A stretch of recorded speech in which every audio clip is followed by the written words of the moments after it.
చదువుకున్న కాలేజ్.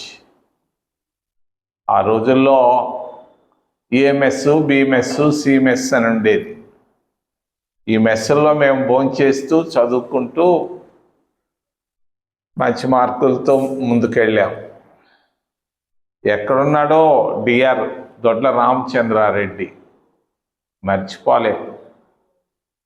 మరి అంత మంచి మహానుభావుడు ఈ ప్రాంతంలో నుంచి రావడం, ఈ కాలేజీలో చదువుకున్న విద్యార్థులకు మంచి విద్యా బుద్ధులు నేర్పించాడు. విద్య కాదు, బుద్ధి కూడా నేర్పించిన ఘనత కూడా జవహర్ భారతి కాలేజీ దొడ్ల రామచంద్రారెడ్డి గారికే దక్కింది.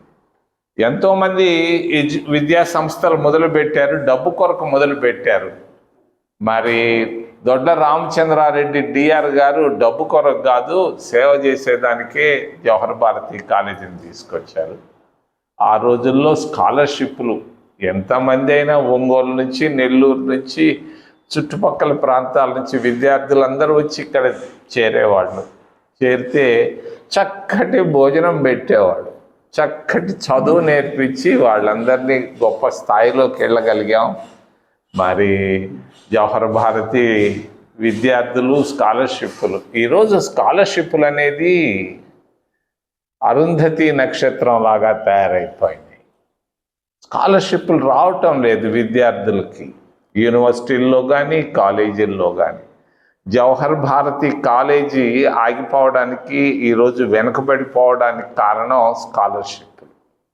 నేను వెళ్ళాను, క్రితం వెళ్ళి చూస్తే 500 మంది ఉన్నారంట. మేము చదువుకునేటప్పుడు 1000 మంది ఉన్నటువంటి విద్యార్థులు 500 రావడానికి కారణం ప్రభుత్వం తరఫున రావాల్సినటువంటి స్కాలర్షిప్లు అందకపోవడం. నేను విద్యార్థిగా ఉన్నప్పుడు 50 సంవత్సరాల క్రితం మరి ఇందిరాగాంధీని కలిసేదానికి వెళ్ళాను. నా వయసు 19 ఏళ్ల వయసులో.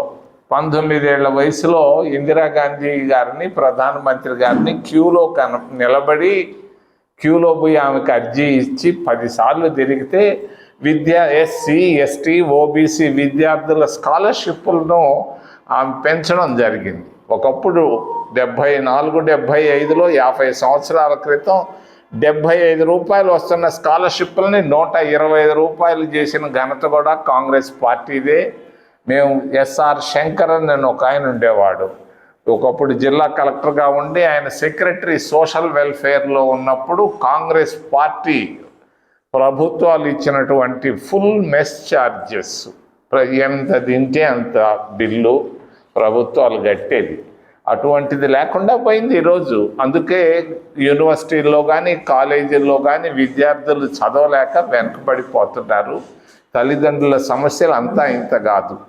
ఒకప్పుడు స్కాలర్షిప్లు 100 రూపాయలు ఇస్తుంటే ఇప్పుడు 30 రూపాయలు 30%కు తగ్గించారు.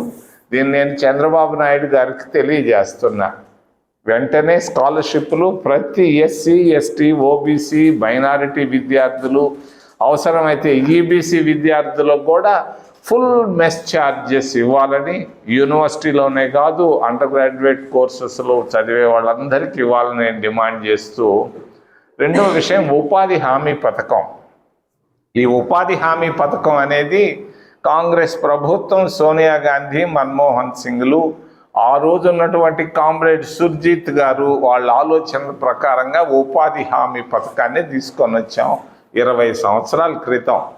మరి ఆ ఉపాధి హామీ వల్ల కూలీ ధరలు పెరిగాయి. కూలీ చేసుకునే వాళ్ళకి, నిరుపేదలకి గ్రామాల్లో వాళ్ళు దాదాపుగా 1 పూట భోంచేస్తున్న వాళ్ళు 2 పూటలు 3 పూటలు భోంచేస్తూ కొంచెం సుఖజీవనం గడుపుతూ ఉంటే, ఈరోజు కేంద్ర ప్రభుత్వం దాన్ని పూర్తిగా నాశనం చేసేసింది, జాతీయ ఉపాధి హామీ పథకాన్ని. ఒకప్పుడు 100% కాంగ్రెస్ ప్రభుత్వం ఇస్తుంటే ఈరోజు దాన్ని 60%కి నిధులు తగ్గించడం జరిగింది. ఇది దుర్మార్గం. అంతేకాదు జాతిపిత మరి మహాత్మా గాంధీ పేరు కూడా తీసేసి ఏదో పేరు పెట్టడం కూడా దుర్మార్గం, దేశ ద్రోహం అని తెలియజేస్తూ బ్యాంకుల పరిస్థితి అధ్వానంగా ఉంది. ఇందిరాగాంధీ బ్యాంకుల్ని జాతీయం చేయడం జరిగింది. దీని ద్వారా రైతులకి రుణాలు ఇచ్చేవాళ్ళు తక్కువ వడ్డీకి, విద్యార్థులకు కూడా రుణాలు ఇచ్చేవాళ్ళు. నిరుపేద ఎస్సీ ఎస్టీ ఓబీసీలు కూడా ఎవరైనా పోయి అడిగితే బ్యాంకు లోన్లు ఇచ్చేవాళ్ళు. ఈరోజు బ్యాంకు లోన్లు అనేవి మరి ఎవరికి అందుబాటులో లేవు. బ్యాంకులు కోటీశ్వరులకే సహాయం చేస్తున్నాయి కానీ మధ్యతరగతి కుటుంబాలకి, రైతులకి, మరి మహిళలకు ఉపయోగకరంగా లేవు. అంటే ప్రజల హృదయాల్లో కాంగ్రెస్ పార్టీ ఉంది. అందరూ విసిగిపోయారు. ప్రాంతీయ పార్టీలు ఆయన చేసింది, వైసీపీ ప్రభుత్వం చేసింది, టీడీపీ ప్రభుత్వాలకు విసిగిపోయి ఉన్నారు జనాలు. మార్పు కావాలని కోరుకుంటున్నారు. ముఖ్యంగా గ్రామీణ ప్రాంతాల్లో తెలుగుదేశం పార్టీ పైన గొప్ప మరి విరక్తి కనిపిస్తూ ఉంది.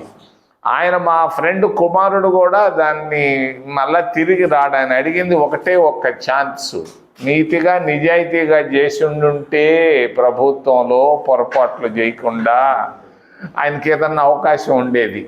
ఆయన ఈరోజు ఉన్నటువంటి కేసులు తప్పించుకొని బయటపడి ఆ బిడ్డలకు పెళ్లి చేసుకుంటే చాలు, ఆయన మళ్ళా తిరిగి వస్తాడన్న నమ్మకం ప్రజల్లో లేదు.